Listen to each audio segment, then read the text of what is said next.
যদি থাকে মনোবল হও তবে অগ্রসর, পথ চলা শুরু করে দেখো তুমি, সঠিক পথের দিশা পাবে তুমি। আলহামদুলিল্লাহি রাব্বিল আলামিন ওয়াসসালাতু ওয়াসসালামু আলা খাতামিন নবিয়্যিন, আম্মা বা'দ, ফাআউযু বিল্লাহি মিনাশ শাইতানির রাজীম। বিসমিল্লাহির রহমানির রহিম। আসসালাতু ওয়াসসালামু আলাইকা ইয়া রাসূলুল্লাহ ওয়া আলা আলিকা ওয়া আসহাবিকা ইয়া হাবিবাল্লাহ। আসসালাতু ওয়াসসালামু আলাইকা ইয়া নবিয়াল্লাহ ওয়া আলা আলিকা ওয়া আসহাবিকা ইয়া নূর আল্লাহ। রাহমাতে আলাম, নূরে মুজাসসাম, শাহে আদম ও বনি আদম সাল্লাল্লাহু তাআলা আলাইহি ওয়া আলিহি ওয়াসাল্লাম ইরশাদ করেছেন, তোমরা আমার মজলিস সমূহকে আমার প্রতি দুরূদ পাঠ করে সুসজ্জিত করো, কেননা তোমাদের দুরূদ পাঠ করা কাল কিয়ামতের দিন তোমাদের জন্য নূর হবে। যখনই কোনো মাহফিলে মজলিসে শরীক থাকবেন তখন নিশ্চয়ই দুরূদে পাক পাঠ করুন। প্রোগ্রাম চলছে, সফলতার মূল্য পরিশোধ করুন। এবং আজকের যে এপিসোড চলছে এটি আগেরটার সাথে সম্পৃক্ত। লাস্ট যে এপিসোড ছিল সেটা খ্যাতি সম্পর্কিত ছিল, অর্থাৎ কোনো ব্যক্তি যদি প্রসিদ্ধ হয়ে যায়, অনেক প্রসিদ্ধ হয়ে যায়, তবে সে খ্যাতির পর কি কি মূল্য পরিশোধ করতে হবে। তো কিছু আমাদের প্রশ্ন থেকে গিয়েছিল, আরও অ্যাড করে আজকে ইনশাল্লাহ এই টপিকটি কন্টিনিউ করব।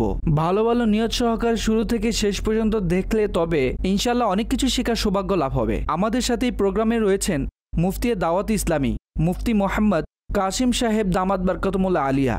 ওয়েলকাম করছি হুজুরকে। মাশাআল্লাহ, হুজুর কেমন আছেন? মাশাআল্লাহ মুফতি সাহেব, সর্বপ্রথম প্রশ্ন আজকে আমি এটি করতে চাই যে অনেক মানুষের মনে হয়তো বা এই প্রশ্ন তৈরি হয় যে খ্যাতি হয়তো চলে আসে অথবা মানুষ অর্জন করে, এই ক্ষেত্রে কি দোয়া করা উচিত, নাকি এই দোয়া করবে, হে আল্লাহ আমি সুখ্যাতি চাই না, নাকি যদি সুখ্যাতির দোয়া করতে হয় তবে এরও কি কোনো পদ্ধতি থাকতে পারে? বিসমিল্লাহির রহমানির রহিম। খ্যাতির ব্যাপারে আমরা এই আলোচনা করেছি যে এর ভালো এবং মন্দ উভয় দিকই হতে পারে। ভালো নিয়তের সাথে খ্যাতি ভালো বিষয়, খারাপ নিয়তের সাথে খ্যাতি খারাপ বিষয়। তো এর জন্য আশা করা অথবা এর জন্য দোয়া করা, এর ভিত্তি কেবল এর উপর নির্ভর করবে কোন ধরনের খ্যাতি সে কামনা করছে। ভালো খ্যাতির আশা ভালো নিয়তের সাথে, আর খারাপ নিয়তের সাথে সেটা তো এমনিতেই মাইনাস হয়ে যায়। কিন্তু ভালো খ্যাতি যেগুলো আছে যা ভালো নিয়তের সাথে, তো ভালো নিয়তের সাথে যেগুলো আছে এগুলোকে আপনি বলতে পারেন যে তাকে আকাঙ্ক্ষিত বলতে পারেন, তাকে পছন্দনীয় বলতে পারেন, আর তার জন্য আশাও করা যায় আর তার জন্য দোয়াও করা যায়। কিন্তু কেবল ভালো খ্যাতির আশা করা কিন্তু নিয়ত ভালো নয়, তো এমন ক্ষেত্রে তাকে বেঁচে থাকতে হবে। আয়াতে মোবারকা, আহাদিসে মোবারকা এই ধরনের আছে যাতে খ্যাতির জন্য কামনা করা এর উল্লেখ বিদ্যমান রয়েছে। যেমন হযরতে ইব্রাহিম আলাইহিস সালাতু ওয়াস সালামের একটি দোয়া কোরআনে মাজিদে উল্লেখ আছে যে তিনি আল্লাহ তাআলার বারগাহে আরজ করেছিলেন, হে আল্লাহ আমাকে যারা পরবর্তীতে আগমন করবে তাদের মধ্যে ভালো খ্যাতি দান করো। লিসানা সিদ্কিনের অর্থ হচ্ছে ভালো খ্যাতি হোক, নেকির জন্য খ্যাতি হোক, ভালোর জন্য খ্যাতি হোক। এটা হচ্ছে হযরত ইব্রাহিম আলাইহিস সালামের দোয়া যে আমাকে আমার পরবর্তীদের মাঝে ভালো খ্যাতি দান করো। তো এখানে খুবই সুস্পষ্ট বিষয় যে হযরত ইব্রাহিম আলাইহিস সালাতু ওয়াস সালাম দোয়া করেছেন। এই যে দোয়া, এটি পছন্দনীয় বিষয়, এটা জায়েজও এবং খুব ভালো বটে। ঠিক আছে। আচ্ছা, একইভাবে একটি হাদিস মুবারাকায় নবী পাক সাল্লাল্লাহু আলাইহি সাল্লাম একটি দোয়া বর্ণনা করেছেন, আল্লাহুম্মা জাআলনি শাকুরান ওয়াজআলনি সাবুরান ওয়াজআলনি ফি আইনি সগীরান ওয়াজআলনি ফি আয়ুনিন নাসি কাবীরা। বাহ! হে আল্লাহ আমাকে অধিক কৃতজ্ঞতা প্রকাশকারী এবং অধিক ধৈর্য ধারণকারী বানাও, আর আমাকে আমার দৃষ্টিতে ছোট, মানুষের দৃষ্টিতে বড় করে দাও। সুবহানাল্লাহ। তো এই যে এই হাদিসে মোবারকাতে এতেও মানুষের দৃষ্টিতে বড় হওয়া এই যে শব্দটি রয়েছে, তো এর সাথে যে একটি খ্যাতির বিষয় রয়েছে, একে এভাবে বলা যায় যে এতে একটি গুরুত্বপূর্ণ ফ্যাক্টর, গুরুত্বপূর্ণ এলিমেন্ট বিদ্যমান রয়েছে। তৃতীয় নম্বরে কোরআনে পাকে একটি আয়াত মুবারাকা রয়েছে, তাও হচ্ছে একটি দোয়া, আর তাতে রয়েছে ওয়াজআলনা লিল মুত্তাকিনা ইমামা। হে আল্লাহ আমাদেরকে মুত্তাকিনগণের নেতা বানিয়ে দাও। এখন যে নেতা হয়ে যায় তার সাথে খ্যাতির বিষয়টি ওতপ্রোতভাবে জড়িত থাকে। নেতৃত্বের সাথে লিডারশিপের সাথে, ইমামতের সাথে। তো এখন এই যে আয়াত মোবারকা এবং আহাদিসগুলো যদি দেখেন, তা থেকে বোঝা যায় যে খ্যাতির কামনা করা, খ্যাতির জন্য দোয়া করা, এগুলো সত্তাগতভাবে নিন্দনীয় নয়। সঠিক। বরং যদি তাতে ভালো নিয়ত মজুদ থাকে, তাতে কল্যাণের দিক রয়েছে এবং তাতে সওয়াবও পাওয়া যায়। তো এখন যে ইব্রাহিম আলাইহিস সালাতু ওয়াস সালাম যে দোয়াটি করেছেন, হে আল্লাহ, আমাকে পরবর্তীতে আগমনকারী লোকদের মাঝে খ্যাতি দান করো, তো সেখানে এই দিকটিতে খুবই সুস্পষ্ট। একটা হচ্ছে এটি, পরবর্তীদের মাঝে যদি ভালো খ্যাতি থাকে তাহলে তারা অনুসরণ করবে। সঠিক। কারণ যার ভালো খ্যাতি থাকে তাকে অনুসরণ করা হয়। আর হজরতে ইব্রাহিম আলাইহিস সালাতু ওয়াস সালামের অনুসরণ করা আল্লাহর হুকুম। বাহ। অর্থাৎ আমাদেরকে যথারীতি হুকুম করা হয়েছে যে মিল্লাতে ইব্রাহিমের অনুসরণ করো, হজরতে ইব্রাহিম আলাইহিস সালামের তরিকা অনুযায়ী চলো। এটা তো আমাদেরকে কোরআন বলেছে। সুবহানাল্লাহ। এখানে হজরতে ইব্রাহিম আলাইহিস সালামের যে দোয়াতে যে খ্যাতির কথা বলা হয়েছে, এই অর্থটি অন্তর্ভুক্ত রয়েছে যে যদি ভালো খ্যাতি থাকে, মানুষ অনুসরণ করবে, তাতে আল্লাহর হুকুমের উপর আমল হবে। তারপর ভালো খ্যাতির কারণে ভালো মানুষের যে অনুসরণ হবে, ভালো কাজের ক্ষেত্রে হবে। তো এটা যেন খোদ নেকির কাজের আশা করা এবং নেকির কাজের দিকে নিয়ে আসার মতো একটি বিষয় হচ্ছে, এটা একটি বিষয়। দ্বিতীয় হচ্ছে, যার ভালো খ্যাতি থাকে সবাই তার জন্য ভালো দোয়া করে, আর ভালো দোয়া করার আশা সবার মাঝেই থাকে। আম্বিয়া আলাইহিমুস সালাতু ওয়াস সালামও এটার প্রত্যাশী যে তাদের জন্য ভালো দোয়া করা হোক এবং তাদের যে পদমর্যাদা রয়েছে তা বৃদ্ধি হোক। এমনকি যে দুরুদে পাক রয়েছে তাও পদমর্যাদা বৃদ্ধির জন্য একটি দোয়া। যদিও বা নবী পাক সাল্লাল্লাহু আলাইহি ওয়াসাল্লাম এমন পূর্ণাঙ্গ মর্যাদায় অধিষ্ঠিত, তার কাছে এটার কোনো প্রয়োজন নেই। তো আমাদের উপর আল্লাহ তাআলার এই হুকুম আছে যে হে আল্লাহ, তুমি আমাদের নবীর উপরে রহমত দান করো। আমাদেরকে এই দোয়ার হুকুম দেওয়া হয়েছে, দুরুদ পড়ার হুকুম দেওয়া হয়েছে, সালাম দেওয়ার হুকুম দেওয়া হয়েছে। এটা হচ্ছে রহমত এবং সালামতির দোয়া। সুতরাং ভালো খ্যাতি থাকলে তাতে ভালো দোয়া পাওয়া যায়। এই জন্য এই দিকটি চিন্তা করে কোনো ব্যক্তি যদি অচেনা হয়ে যায়, নাম পরিচয়হীন হয়ে যায়, তার জন্য দোয়া করার কোনো লোক থাকবে না। যার ভালো খ্যাতি রয়েছে তার জন্য দোয়া করার লোক আছে, এই দিকটাও বিদ্যমান রয়েছে। আচ্ছা, একইভাবে যে দ্বিতীয় আয়াত মুবারাকাটি রয়েছে, ওয়াজআলনা লিল মুত্তাকিনা ইমামা, আর আমাদেরকে মুত্তাকিদের নেতা বানাও। তো এখানে তো খ্যাতি রয়েছে, কিন্তু এই খ্যাতির সম্পর্ক হচ্ছে এই বিষয়ে যে মুত্তাকিদের মাঝে এমন মুত্তাকি যেন হতে পারে যে অন্যরা তাকে অনুসরণ করবে, বাহ, অন্যদের কাছে অনুসরণের যোগ্য হয়। তো এর অর্থ দাঁড়াচ্ছে এই, তার খ্যাতি ওই তাকওয়ার মাঝে অন্তর্ভুক্ত যার মধ্যে সে অন্যদের নেতা হবে। এটা খ্যাতির জন্য দোয়া, সাথে সাথে তাকওয়া অর্জনের জন্য দোয়া। সুবহানাল্লাহ। তৃতীয় বিষয় যে হাদিসে মুবারকা রয়েছে, আমাকে নিজের দৃষ্টিতে ছোট এবং অন্যদের দৃষ্টিতে বড় করে দাও। এটা হচ্ছে আমাদের শিক্ষার জন্য। এতে কি রয়েছে, আমাদের দৃষ্টিতে ছোট হওয়ার অর্থ আমরা যেন প্রভাব প্রতিপত্তির ভালোবাসার শিকার না হই, আত্মগৌরবের শিকার না হই, আমরা অহংকারের শিকার না হয়। কারণ অহংকার হচ্ছে এর বিপরীত, যে আমাদের নজরে আমরাই বড় এবং অন্যরা ছোট। এই যে অন্যদেরকে ছোট করা, এটা হচ্ছে অহংকার। অর্থাৎ এই দোয়ার মাঝে একটি তো হচ্ছে অহংকার থেকে মুক্তির ইঙ্গিত রয়েছে, দ্বিতীয়ত অন্যদের মাঝে বড় হওয়ার যে বিষয়টি রয়েছে তা হচ্ছে মঙ্গলের মাঝে বড় হওয়ার সাথে সম্পৃক্ত। সুতরাং এই দিক থেকে হচ্ছে এই দোয়াটি। এভাবে বলা যায় যে ভালো নিয়তের অনেক ধরনের প্রকার হতে পারে, যেগুলো থাকাতে ভালো খ্যাতির দোয়া এবং আশা করা যেতে পারে। আর এই কারণে একটি বিষয় দেখুন, মানুষ যখন মসজিদ তৈরি করে নিজের নাম দিয়ে তৈরি করে। সঠিক। যার যেটা নাম রয়েছে, অর্থাৎ সবাই না, অনেকেই তো তৈরি করে। নিজের নামে মসজিদ কেন তৈরি করে? যে এর কারণে তার নাম রয়ে যাবে, মানুষ তার জন্য দোয়া করবে যে ভাই অমুকের নামে এই মসজিদটা রয়েছে, এটা উনি বানিয়েছে, তো তখন তার জন্য দোয়া করে।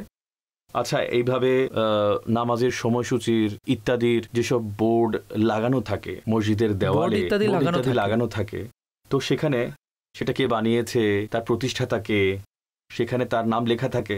সেটা কেন হয়? যাতে তার জন্য দোয়া করা হয়, এই ব্যক্তি এই মসজিদ বানিয়েছে, আল্লাহ তাআলা তার মঙ্গল করুক, তাকে ক্ষমা করুক। এটা তো খ্যাতির একটা বিষয়। তো এখানে খ্যাতি তো রয়েছে, কিন্তু সেই খ্যাতির পেছনে যে উদ্দেশ্য রয়েছে তা হচ্ছে মাগফিরাতের দোয়া চাওয়া। এই ধরনের যে নিয়ত রয়েছে সেটা হচ্ছে ভালো নিয়ত। এর সাথে এরকম ভাবে যে দোয়া করে যে আল্লাহ তাআলা আমাকে খ্যাতি দান করুক এবং তার মনের মধ্যে এই নিয়ত বিদ্যমান থাকে, যে কোনো একটা ভালো নিয়ত বিদ্যমান থাকে, তো এই ধরনের দোয়া করা, এই ধরনের আশা করা এটা ঠিক আছে। যদি খারাপ নিয়ত থাকে তবে তার পুরো লিস্ট আছে। রিয়াকারী অহংকার রয়েছে, প্রভাব প্রতিপত্তির আকর্ষণ রয়েছে, মানুষের মাঝে বড় হওয়ার শখ রয়েছে, এর মধ্যে যতগুলো খারাপ প্রকার রয়েছে, যে প্রকার পড়বে সেই হিসেবেই তার দোয়া করা নিষিদ্ধ বলে গণ্য হবে। মাশাআল্লাহ।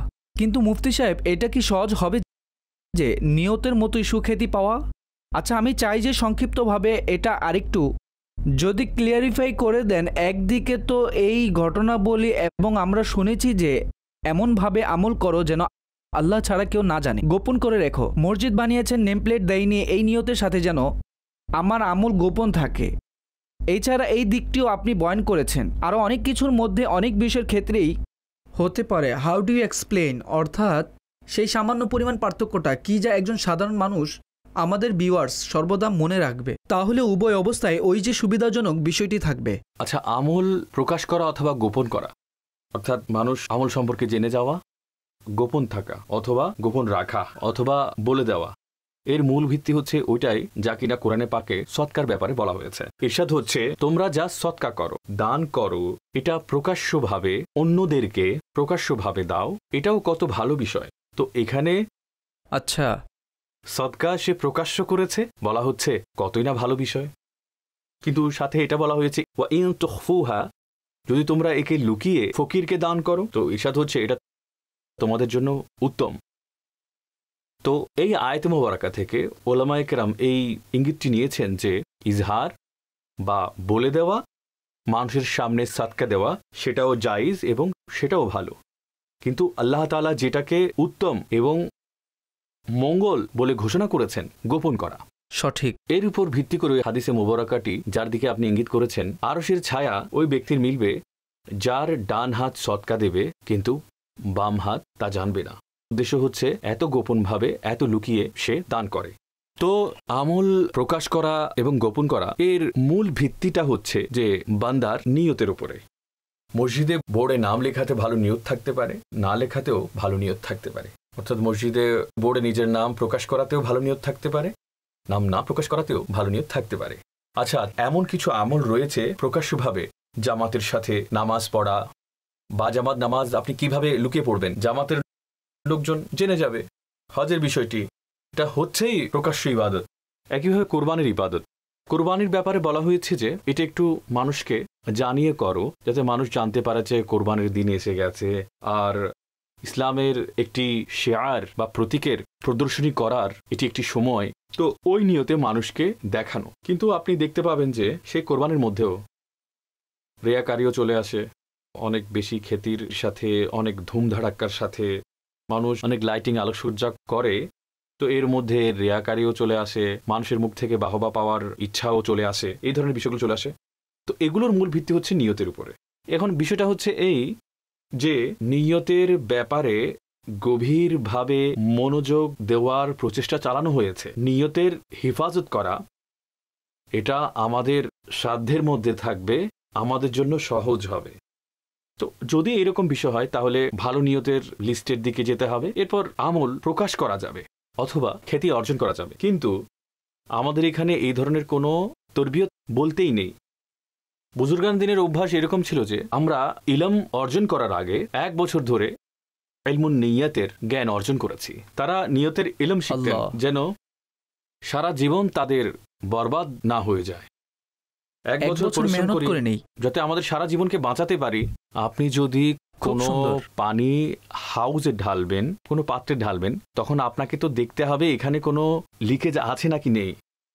আপনি সারা রাত ধরে পানি ভরলেন, তাতে লিকেজ ছিল, সকাল হতে হতে সবগুলো পানি বেরিয়ে গেল। তো আপনি এক্ষেত্রে আগে এইসব বিষয় চেক করেন। নিয়তের বিষয়টি একই রকম। নিয়ত আমাদের আমলের লিকেজকে বন্ধ করে দেয়।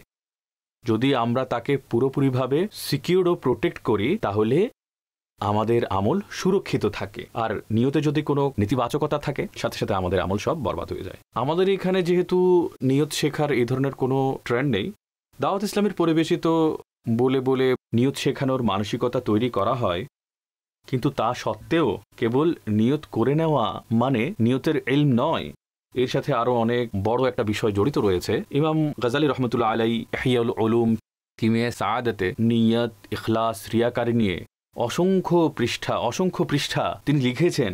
আর সকল সুফি বুজুর্গ মুহাদ্দিসিনগণ যদিও বা ইন্নামাল আমালু বিন্নিয়াতকে যদি ইসলামের আমলের 1/3 সাব্যস্ত করে থাকেন, আপনি এই থেকে বুঝতে পারেন যে নিয়ত কতটুকু গুরুত্বপূর্ণ বিষয়। তো সুতরাং নিয়ত যদি শিখে থাকেন তাহলে ঠিক আছে, অন্যথায় নিয়ত শেখা ছাড়া আপনি যদি এই ধরনের বিষয়ে লিপ্ত হতে যান, এ ব্যাপারে ইমাম গাজালি রহমতুল্লাহ আলাইহির ফরমান হচ্ছে, তিনি যদিও এটা সম্পদের ব্যাপারে বলেছেন, কিন্তু সম্পদ এবং খ্যাতি দুটো খুব কাছাকাছি বিষয়। তিনি ইরশাদ করছেন, সম্পদের আধিক্য, অনেক বেশি পরিমাণে সম্পদের আশা আকাঙ্ক্ষা জমা করার চেষ্টায় লিপ্ত থাকা, আর এটা বলা যে আমি এর ভালোবাসা থেকে বাঁচতে পারবো, আমি সম্পদের অপব্যবহার থেকে বাঁচতে পারবো, সম্পদের সাথে সম্পৃক্ত ফিতনা ও ফাসাদ থেকে বাঁচতে পারবো।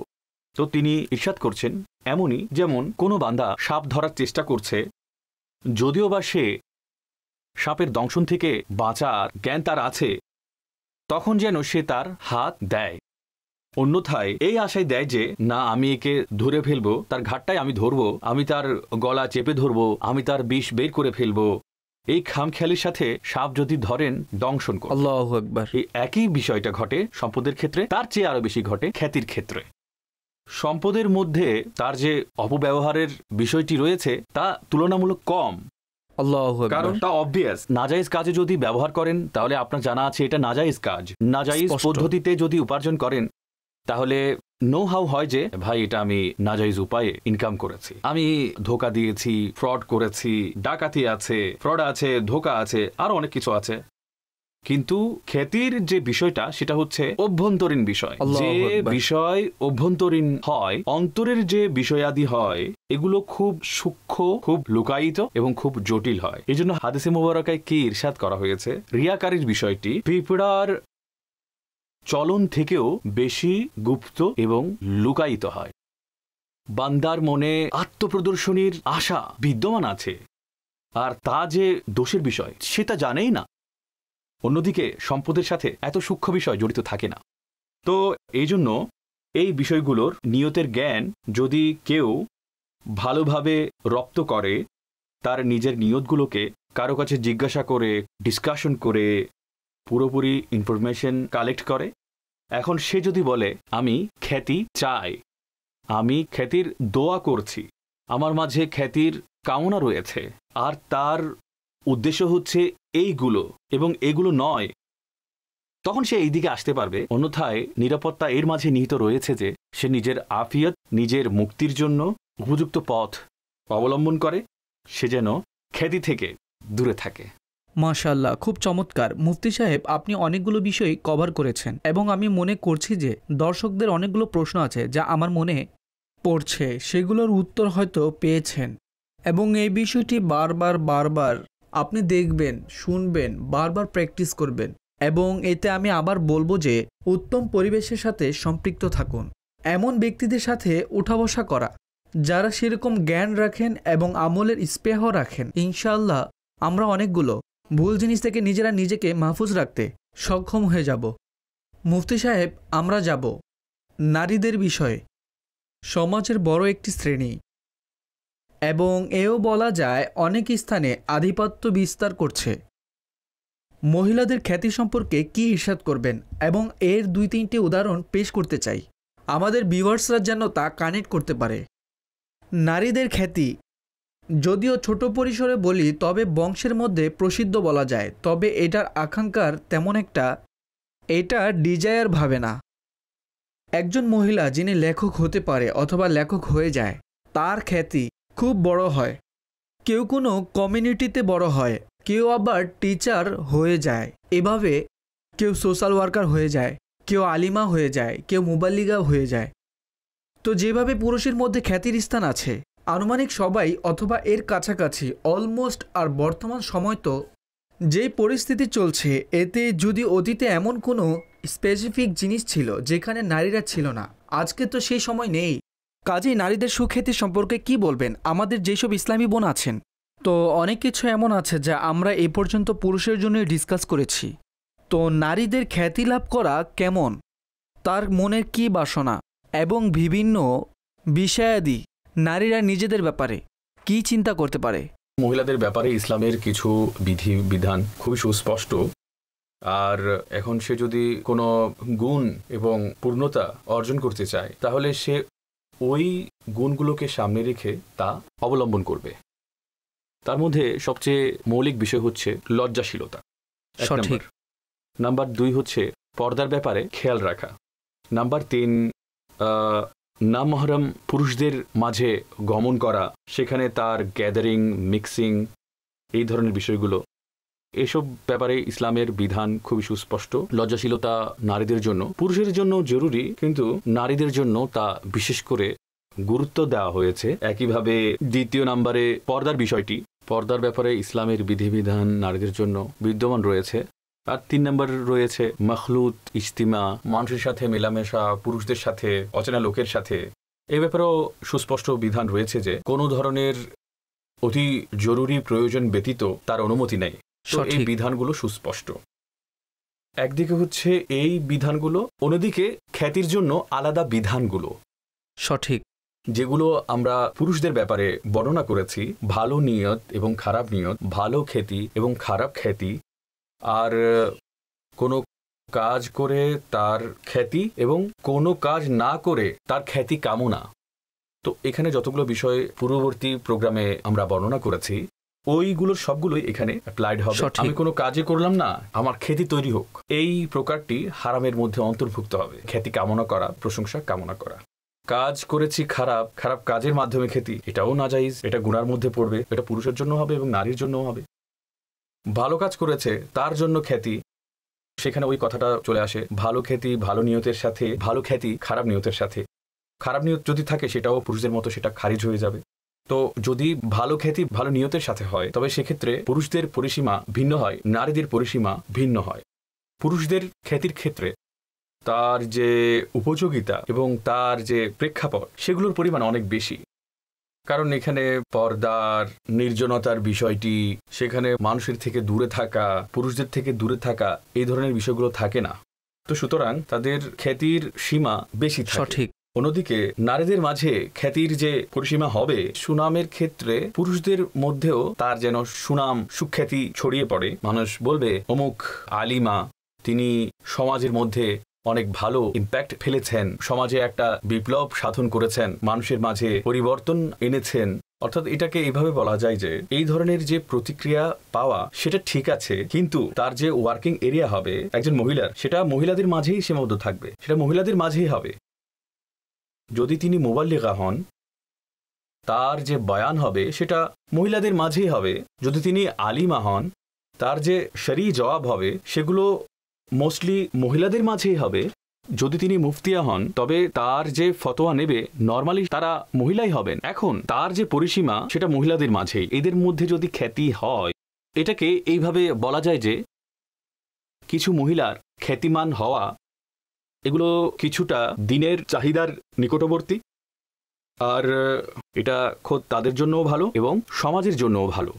আমরা যেমন উদাহরণ দেই, নারীদেরকে আমরা যেরকম নারী শিশুদেরকে, মহিলাদেরকে একটা উদাহরণ রূপে আমরা পেশ করি, আজ থেকে 1200 বছর পূর্বে, 1400 বছর আগে, সে মিসালটাও পারফেক্ট এবং খুব সুন্দর। সে উদাহরণ অনেক সময় আমরা চিন্তা করি ওই যুগটাই আসলে অন্যরকম ছিল, আজকের যুগের চাহিদা সেগুলো আরেক রকম, আজকের সমাজে বাঁচার জন্য অন্যরকম বিষয়ের দরকার আছে। তো এই ধরনের অনেক আর্গুমেন্টস করেন, এরকম অনেক নারীরা রয়েছেন।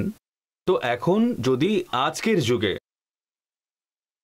এই যুগেরই কোনো নারী এই সমাজে বসবাস করে যদি তার ইলম, তার আমল, তার তাকওয়া, তার চরিত্র, তার সেবা, তার ঘরের কাজকর্ম এবং সামাজিক বিষয়াদি, এই সবগুলোর মাঝে যদি কেউ আইডিয়াল হয় সবার মধ্যে, অথবা যে কোনো একটিতে অথবা দুইটিতে, এর এক্সাম্পল দেওয়া, এটা অন্যদেরকে ইন্সপায়ার করার জন্য এবং তাদেরকে মোটিভেট করার জন্য এটা বেশি ইফেক্টিভ প্রমাণিত হয়। সুতরাং এই দিকটা বিবেচনা করে যদি নারীরা খ্যাতি অর্জন করেন, তাদের ইলম রয়েছে, সেজন্য একজন আলিমা হিসেবে খ্যাতি অর্জন করেছেন, তিনি ফতোয়া দেন, তাকে মুফতিয়া হিসেবে খ্যাতি প্রদান করা হয়, তিনি মোবাল্লিগা, বয়ানের জন্য খ্যাতি প্রদান করা হয়।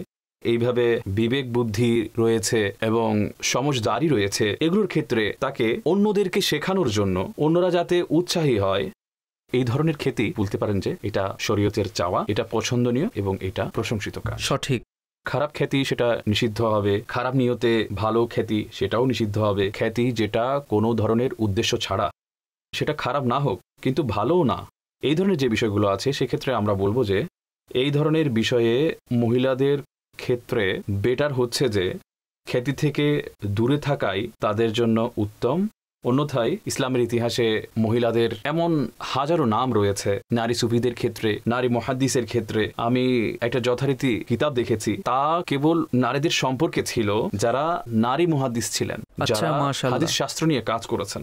বাহ। একইভাবে এমন কিতাব রয়েছে, কিছুদিন আগে আমি একটা কিতাব পড়ছিলাম, ওই সব নারীদের ব্যাপারে ছিল যারা সুফিয়া, ওয়ালিয়া, বুজুর্গ নারী ছিলেন। হযরত রাবিয়া বসরিয়া রাহমাতুল্লাহি তাআলা আলাইহা অনেক বেশি প্রসিদ্ধ। এরকম আরো অনেক আছেন, বড় সংখ্যায় রয়েছেন। ভিন্ন ভিন্ন ফিল্ডসের মধ্যে যেসব ইসলামী বিখ্যাত নারীগণ গত হয়েছেন, তাদের আলোচনা বিদ্যমান রয়েছে। এই ধরনের খ্যাতি যদি পাওয়া যায় তাহলে এটা আল্লাহ তাআলার একটি নিয়ামত। মাশাআল্লাহ। নারীদের সম্পর্কে সংক্ষিপ্ত কিন্তু খুবই সম্পূরক কিছু নির্দেশনার ক্ষেত্রে আমরা পেয়েছি।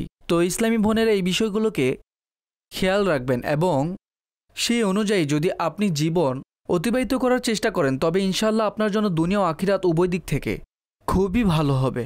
মুফতি সাহেব, পপুলারিটি, সুখ্যাতি, এক্ষেত্রে রাতারাতি যে খ্যাতি অথবা হঠাৎ কোনো খ্যাতি পাওয়া না, এর পিছনে কোনো গাইড ছিল, কিছুই ছিল না, কিন্তু যাই হোক হঠাৎ তার একটি সুখ্যাতি হয়ে যায় এবং সেটা ওই লেভেলের যাকে মানুষ অনেক বেশি সমীহ করে। তো ইজ ইট ডেঞ্জারাস?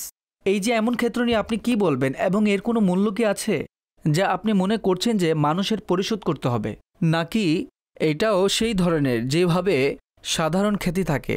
দেখুন, ইজি কাম ইজি গো, যেটা খুব সহজে পাওয়া যায় সেটা খুব সহজে চলেও যায়। এটা অনেকবার হতে দেখা যায়। এমন অনেকজন আছেন খ্যাতি অর্জন করেছেন যে সেটা হচ্ছে চিরস্থায়ী খ্যাতি, সারা জীবনের জন্য খ্যাতি পেয়েছেন। যেমন এই ধরনের অনেক উদাহরণ আমি দিয়েছি আগে।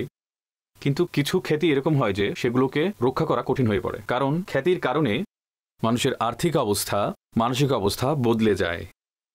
আচ্ছা, আর্থিক অবস্থা তার বদলেছে, কিন্তু সে অর্থ ব্যয় করার উপায় সে জানে না, আর স্বার্থপর লোক তার আশপাশে জড়ো হয়ে যায়। তো ফলত এটা হয় যে সে সম্পদের অপব্যবহার করা শুরু করে দেয়, লুটেরা ব্যক্তিরা লুট করাও শুরু করে দেয়। তারপর সে সম্পদের চক্করে তাকে দুশ্মনীও পেয়ে বসে, আপনজনের কাছ থেকে সে দূরে চলে যায়, অনেক ডিস্টেন্সে চলে যায়। তো সম্পদকে রক্ষা করা কঠিন হয়ে পড়ে। একই বিষয় দেখা যায় খ্যাতির ক্ষেত্রেও। খ্যাতির কারণে তার অ্যাটিটিউড বদলে যায়, আর তাকে রক্ষা করা সেটাও মুশকিল হয়ে পড়ে। সাধারণত কোনো বস্তু একেবারে পাওয়া যায় আর ওই ব্যক্তি তার জন্য আগে থেকেই প্রিপেয়ার্ড যদি না হয়, তার ফল নর্মালি তার ফল ভালো হয় না। সঠিক। এই জন্য আপনি দেখেন যে প্রতিষ্ঠান অথবা যে সেক্টর, এরকম হয় না যে সেখানে সাস্টেইনড বিষয় চলে আসছে, সেখানে স্ট্রাকচার্ড বিষয় থাকে, ওখানে কি হতে দেখা যায়, তাকে একটি জায়গায় 1-2 বছর রাখা হয়, তারপর আরেকটি জায়গায় 1-2 বছর রাখা হয়, তারপর পরবর্তী ধাপে তাকে 1-2 বছর রাখা হয়। এটা কেন হয়? প্রথমে সে এই লেভেলের ট্রেনিং গ্রহণ করে, তারপর অন্য লেভেলের ট্রেনিং গ্রহণ করে, তারপর পরবর্তী লেভেলের ট্রেনিং সে গ্রহণ করে। তো তার শরীর, তার চিন্তা, তার মানসিকতা, তার জীবনযাপন, লাইফস্টাইল, তার অ্যাটিটিউড, বিহেভিয়ার সবকিছু ইমপ্রুভ করে সেই মোতাবেক, ঠিক আছে? কিন্তু যে একবারে পেয়ে যায়, এটা এরকম যে গরুর গাড়ি টানে তার হাতে আপনি ল্যান্ড ক্রুজার তুলে দিয়েছেন। সঠিক। তো তখন সে ওইটাকে না ল্যান্ড ক্রুজার ভাবতে পারে না গরুর গাড়ি ভাবতে পারে। সঠিক। ওইটার অবস্থা সে তো খারাপ করে ছাড়বে। সঠিক। ঠিক আছে? তো আমাদের এখানে যে দেখি রোডের মধ্যে আমাদের লোকেদের খুব আজব এবং আশ্চর্য রকম পরিস্থিতি, তাদের সাথে প্রবলেম এটাই হয় যে এরা গরুর গাড়ি ত্যাগ করে এসেছে, যখন ল্যান্ড ক্রুজার তাদের হাতে আসে, না সে এই পারে আছে না সে ওই পারে আছে, তারপর সে এটাকে টেম্পোর মতো চালায়। তো সুতরাং যেই বস্তু একটা প্রসিডিওর থেকে পাওয়া যায় সেটা সবসময় বেশি ভালো হয়। এই জন্য কেউ যদি একেবারেই খ্যাতি পেয়ে যায়, আমার মতে তাকে সবার আগে 2-4টা কোর্স করে নেওয়া উচিত, যে ভাই সম্পদ রক্ষা করার উপায় কি, সম্মান রক্ষা করার উপায় কি, ভালো ব্যক্তিত্ব হওয়ার উপায় কি, আর নিজের বিহেভিয়ারকে ঠিক রাখার উপায় কি, এই সমস্ত বিষয়গুলো করলে ঠিক থাকবে। অন্যথায় যে দিকগুলো থাকবে সে পরবর্তীতে সেই রকমই থাকবে। তার এই অবস্থা দাবি করছে যে তার আগের এবং পরবর্তী পরিস্থিতির মাঝে একটা পার্থক্য থাকুক। সঠিক।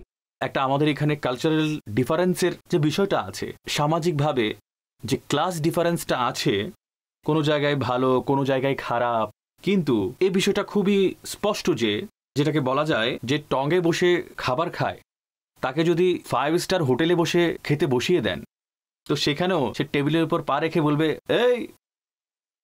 তো এখানে ওই বলা সেটা কেন? এই জন্য যে তাকে এই অবস্থা থেকে ওই অবস্থায় পৌঁছে দেওয়া হয়েছে, কিন্তু তার যে মেজাজ এই অবস্থা থেকে ওই অবস্থায় পৌঁছায়। একদম ঠিক। তো সুতরাং যে একবারেই খ্যাতি অর্জন করে তাকে সবার আগে নিজের এডুকেশন, নিজের শিক্ষা, নিজের ট্রেনিং, নিজের এটিকেটস, নিজের ম্যানার্স, সেগুলোকে উন্নত করার জন্য চেষ্টা করা উচিত। এটা কেবল একবারেই খ্যাতি পাওয়ার জন্য নয়, বরং একটা প্রসিডিওর মেনে যে খ্যাতি পাওয়া যায় সেক্ষেত্রে আমি কথা বলবো। মানুষ একটা প্রক্রিয়ার মাধ্যমে নিচে থেকে উপরে যে কোনো ভাবে আসতে পারে, কিন্তু যেটা চরিত্রের প্রশিক্ষণ যদি তার মাঝে না থাকে তো সে হোক 25-20 বছর কষ্ট করে একটা জায়গায় পৌঁছেছে, যদি তার চারিত্রিক প্রশিক্ষণ না থাকে তবে সে এত বড় হওয়ার পরেও নিজের আচরণের দিক থেকে অজ্ঞতার ওই জায়গায় এখনো দাঁড়িয়ে আছে যে জায়গায় সে প্রথম দিন থেকে দাঁড়ানো ছিল।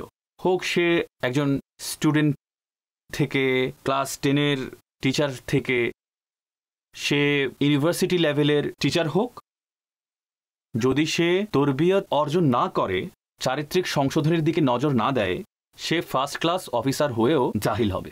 একইভাবে কোনো সেক্টরের মধ্যে একটা বিউরোক্রেসি অথবা সেক্রেটারি লেভেল থাকে, যদি সে প্রশিক্ষণ অর্জন না করে, সে তার নলেজ এবং নিজের ফিল্ডের কারণে যদিও সে কোনো একটা অবস্থানে গিয়ে পৌঁছে যায়, কিন্তু সে ওখানে গিয়েও সেই আগের মতোই থাকবে।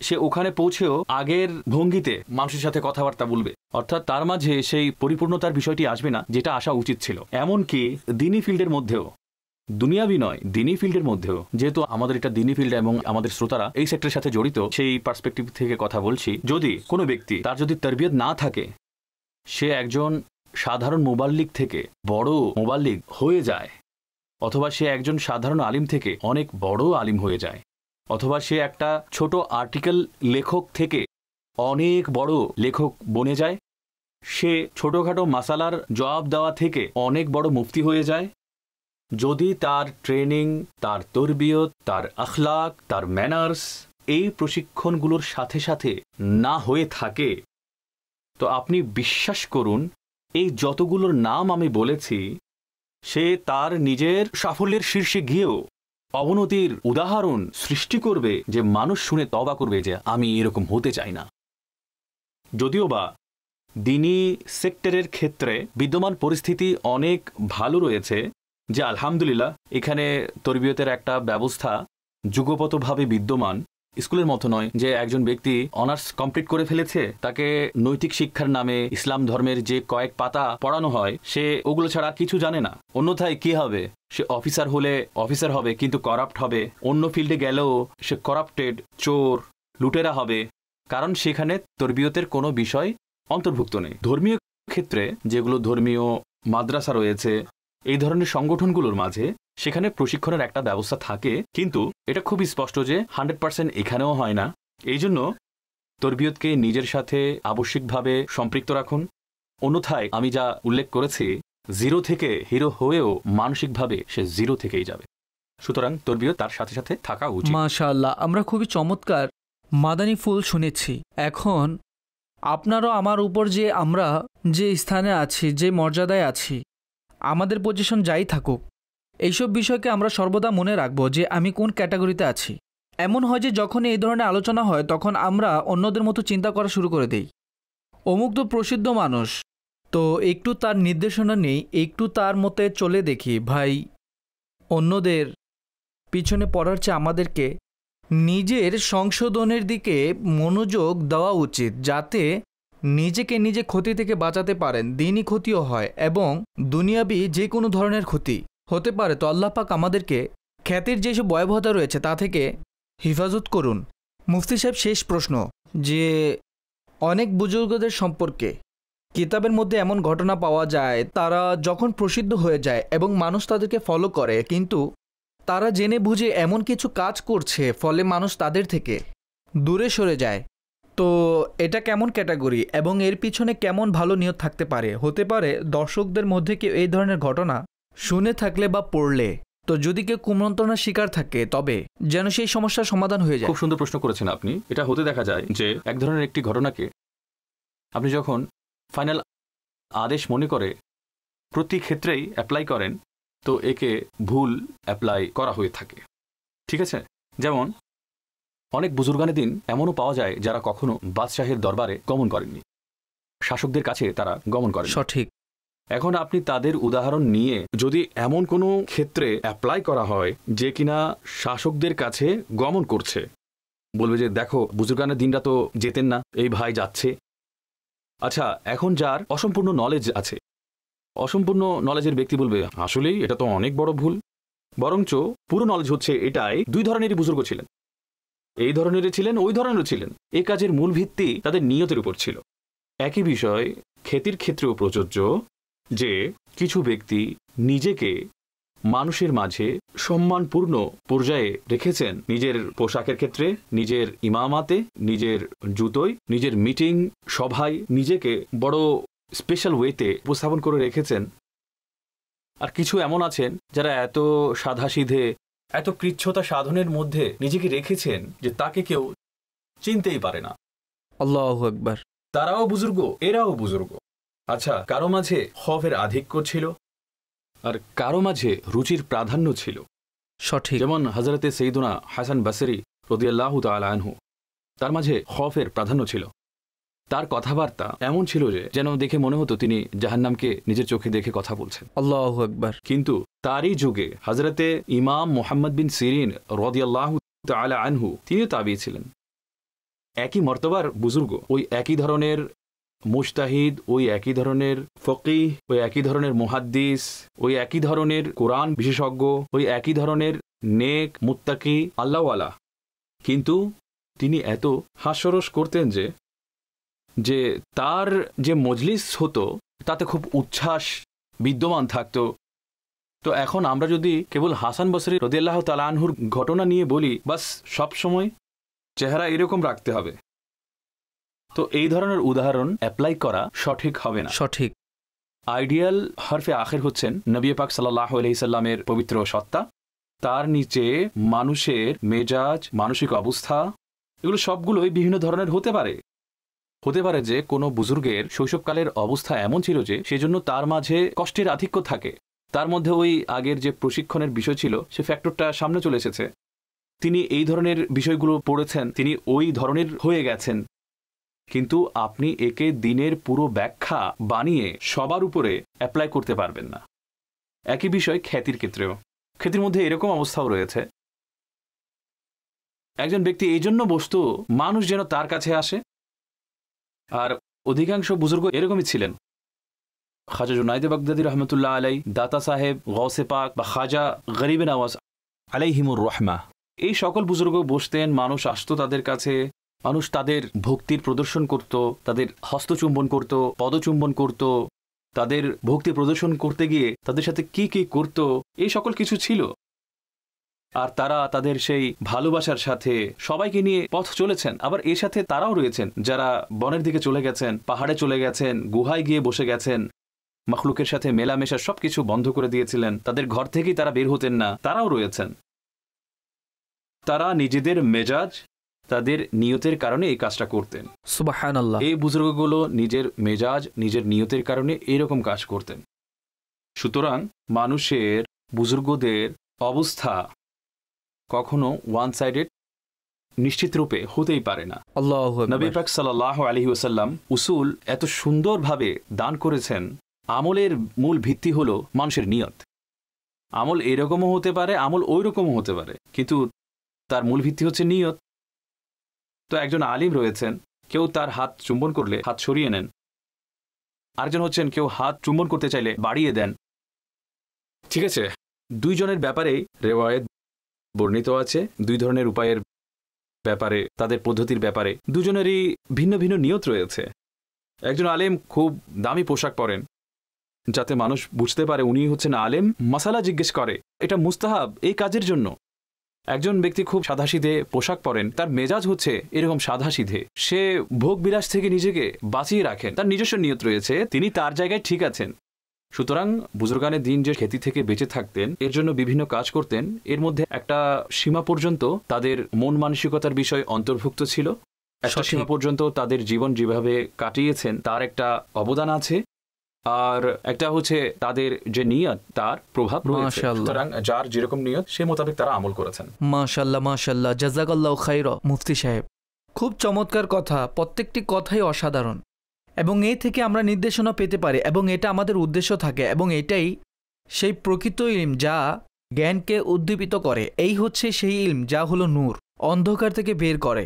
দেখুন যে অনেক সময় কোনো একটি কুমন্ত্রণা, কোনো একটি জিনিস আমাদের সত্তার জন্য অনেক বেশি ক্ষতির কারণ হয়ে দাঁড়ায়। এর জন্যই ইলমের ফজিলত রয়েছে, যেহেতু ইলম আমাদের সেই নির্দেশনা প্রদান করে, ফলে আমরা পথভ্রষ্টতা থেকে হেফাজত থাকি, এবং আমাদের দৃষ্টিভঙ্গি, আকীদা, আমল প্রত্যেক জিনিসকে সঠিক পথে পরিচালিত করতে সফল হয়ে আমাদের অনুষ্ঠানের সময় এখন শেষ প্রান্তে এসেছে।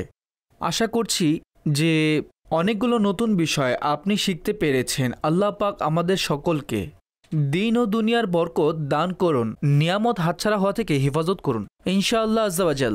পরবর্তী এপিসোডে নতুন একটি টপিক থাকবে। মাদানী চ্যানেল দেখতে থাকুন। সল্লু আলাল হাবিব সাল্লাল্লাহু আলা মুহাম্মদ। যদি থাকে মনোবল হও তবে অগ্রসর, পথ চলা শুরু করে দেখো তুমি, সঠিক পথের দিশা পাবে তুমি।